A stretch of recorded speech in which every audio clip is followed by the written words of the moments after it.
Hej, jeg hedder Mads Korsgaard og er psykolog med speciale i kreative processer. Det er Andreas Refsgaard, som er kunstner og koder med særligt speciale i kunstig intelligens. Og det er PDB, som er rapper. Og jeg har skrevet bøger med begge to. Jeg har skrevet en bog med dig, Andreas, om at bruge kunstig intelligens i kreativt arbejde. Og vi har skrevet en bog sammen med Pede om kreativ tænkning generelt, hvor vi bruger freestyle rap til at udforske det her fænomen. Så jeg kender jer to ret godt, men I kender ikke rigtig hinanden. Og det skal vi lave om på. Så vi har sat en anden stævne her i dag for at prøve at lave et lille eksperiment, hvor vi gerne vil prøve at udforske, hvordan vi kan bruge kunstig intelligens i kreative processer. For eksempel når man laver rapmusik. Så vi har lavet, som sagt, et lille eksperiment og sat et lille dogme op, hvor vi skal prøve at lave et track i dagens anledning. Og vi har nogle regler, nogle dogmer for det her track. Vi skal generere beatet med kunstig intelligens. Vi skal også generere et omkvæd med vokaler, som også skal være fuldstændig AI-genereret. Så skal vi have skrevet nogle verslinjer, hvor vi skal sætte en interaktion op mellem dig og en kunstig intelligens. Det kommer vi ind på lidt senere. Ja, jamen, vi skal have et beat, og det kunne vi jo godt lave selv. Vi sidder i et studie, vi har en masse instrumenter. Vi kan altid spille lidt musik på hver vores måde. Jeg kan ikke så meget. Jeg kan heller ikke spille på noget som helst. Jeg kan godt spille det. Men vi kan også bare få en AI til at generere beatet. Så lad os kaste os ud i det. Ja. Hvad vil du bruge til det, Andreas? Jamen jeg er faldet over noget, der hedder Stable Audio, som er ret fint til at lave både beats, men også sådan små samples. Så det synes jeg bare, vi skal kigge på. Fedt. Lad os lave et beat. Det er stableaudio.com. Og der kan man gå ind og faktisk ligesom bede om at få genereret rigtig mange ting, bare ved at beskrive med tekst, hvad det er, man gerne vil have. Ja. Ja. Så hvad vil vi gerne have?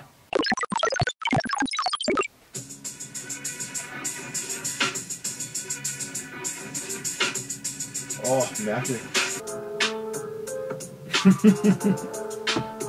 Jeg tror, den har et andet billede af mellow musik, end jeg har. Det kan godt være, det er det, der ligesom...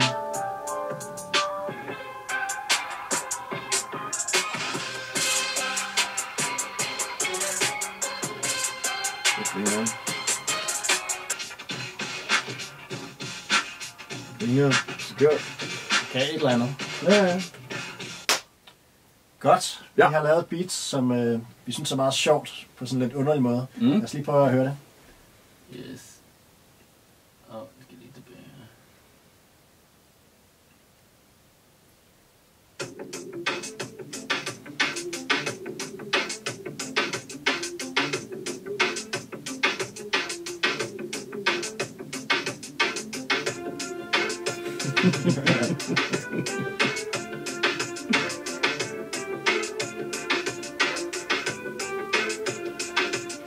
Ved hvad du godt kan lide ved det her beat? Jeg synes, det er mega fedt, at det her kunne komme ud af, at man bare skrev hip-hop beat, boom bap, drum, bass, synth og simple. Fordi der er et eller andet mega charmerende ved, at det lyder som en, der ikke har produceret i særlig lang tid. Det lyder sådan lidt sådan nybegynder fodfejlsagtigt.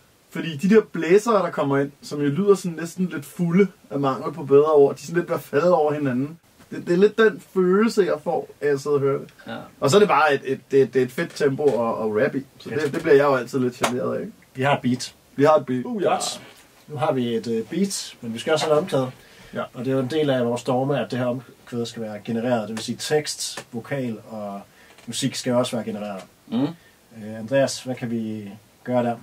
Jamen, der er sådan en anden AI-service, som faktisk også kan både lave tekst og musik og vokal i en, som hedder Suno, som man bruger sådan gennem Discord. Så kan man, altså det eneste man skal er ligesom at beslutte, hvad er det for en slags musik, så der kunne vi jo måske bede den om at lave noget hip-hop, og så kan man enten selv putte sin egen tekst ind. Det kunne være en, vi selv har skrevet, eller en, vi fik en AI til at skrive, eller bare sådan sige til den, du skal selv lave en tekst. Den virker så ikke på dansk, den virker på norsk, og på engelsk, og på andre sprog, ikke på dansk endnu. Den kører engelsk. Hvad skal den handle om? Jamen, rap og AI, synes jeg. Der kommer noget her. Rapping with a twist, let me break it down. AI on the ready to astound. Rhymes flowing like data, processing fast. Unleashing innovation, making waves that'll last. Rap with the high, the future's here to stay. Merge tech and hip-hop in a whole new way. Breaking barriers, we're taking it far. Revolutionizing rap, now it's a superstar. Godt, så har vi et beat, vi har genereret, vi har et omkvæd, vi har genereret, men vi skal også have et vers, eller i hvert fald noget tekst til vores verslinjer. Og der kunne vi jo godt bare generere et eller andet ChatGPT, generere et hiphop-vers. Det er lidt kedeligt. Vi synes, det er sjovere at få en form for kreativt samspil i gang mellem dig og en kunstig intelligens. Ja. Andreas, du har designet en lille proces, lavet et lille værktøj, vi kan bruge. Vil du ikke prøve at vise, hvad det er? Jo, helt klart. Det jeg har lavet, hvis vi lige kan få den frem her. Det er sådan et lille værktøj, hvor jeg tager en masse forskellige maskinlæringsmodeller, AI-modeller, og ligesom prøver at stikke dem ind i hinanden, flette dem sammen.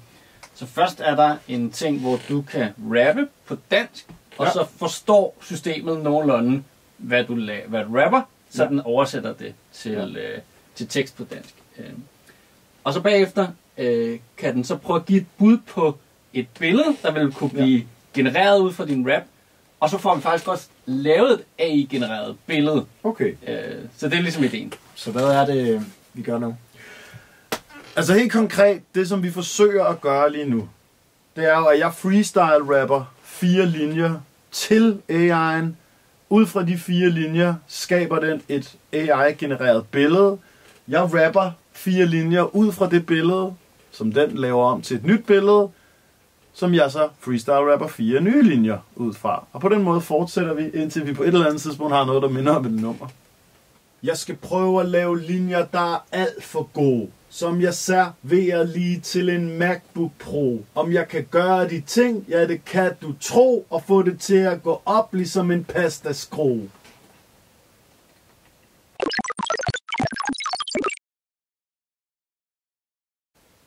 Jeg ser ikke noget. Jeg ser ikke noget pasta. Hvor er pastaen? Nej, hvor er det mærkeligt. Men det kan jo også være en pointer, at pastaen mangler. Ja, klar. Der sidder en fyr og prøver at skrive en punchline med post-its på væggene, ligesom i A Beautiful Mind. Men jeg vil for alt i verden ønske, de havde husket den der pasta-tallerken.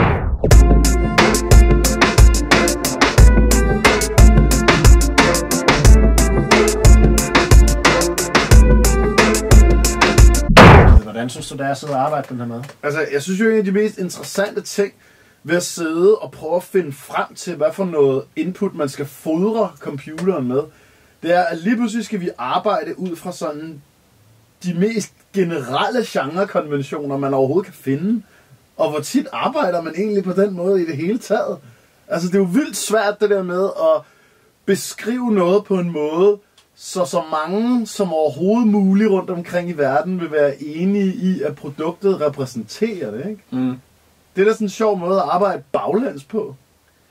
Ja, og det er måske lidt et problem ved de her AI-genererende services og software, der er nu, at man ligesom, fordi de bare træner med helt vildt meget data fra nettet, så er de gode til de ting, som der er meget data med, som der er mange eksempler på, og de er lidt dårligere til edge casesne. Og derfor vil meget genkendelige musikgenre virke bedre, end hvis du ligesom prøver at komme ud i krogene. Jo, men så vil de musikgenre jo også hele tiden reproducere et allerede eksisterende udtryk, ikke? Jo. Så hvis man gik over til en verden, hvor al musik blev produceret på den her måde, risikerede man så ikke, at alle genrer på en eller anden måde stagnerede, og så bare blev ved med at reproducere sig selv i et uendeligt?